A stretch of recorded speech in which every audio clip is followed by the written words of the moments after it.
Hi friends, இன்றைக்கி செம வெயில். சரி 2 வாரத்துக்கு முன்னாடி தான் இந்த புண்ணாக்கெலாம் காய வச்சு கட்டி போட்டு எடுத்து வச்சுருந்தோம்.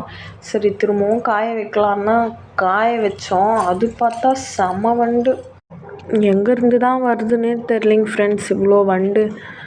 இந்த புண்ணாக்கை வர நம்ம மாட்டுக்கு வச்சா என்ன தான் ஆக போகுதுன்னு தெரில, வர அதுவே பயமாக இருக்குது. உங்களுக்கு தெரிஞ்சவங்க கமெண்ட் பாக்ஸில் கமெண்ட் பண்ணுங்கள். இந்த வண்டு வராதாலும் கொஞ்சம் கமெண்ட் பண்ணுங்கள். ஆனால் 2 வாரத்துக்கு அப்புறம் காய வச்சுட்டே தான் இருக்கோம். அது எப்படி தான் இந்த வண்டு வருதுன்னே தெரியல. பாருங்கள், பார்க்கவே ரொம்ப கஷ்டமாயிடுச்சு. 50 கிலோ புண்ணாக்கு ஃப்ரெண்ட்ஸ். இப்போ தான் ஒரு மாதத்துக்கு முன்னாடி தான் வாங்கின்னு வந்தோமே.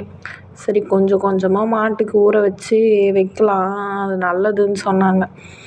பார்த்தா இந்த மாதிரி ஆயிடுச்சு. பாருங்க, செம்ம வண்டு. இதுக்கு எதனா டிப்ஸ் இருந்தால் கண்டிப்பாக சொல்லுங்கள் ஃப்ரெண்ட்ஸ்.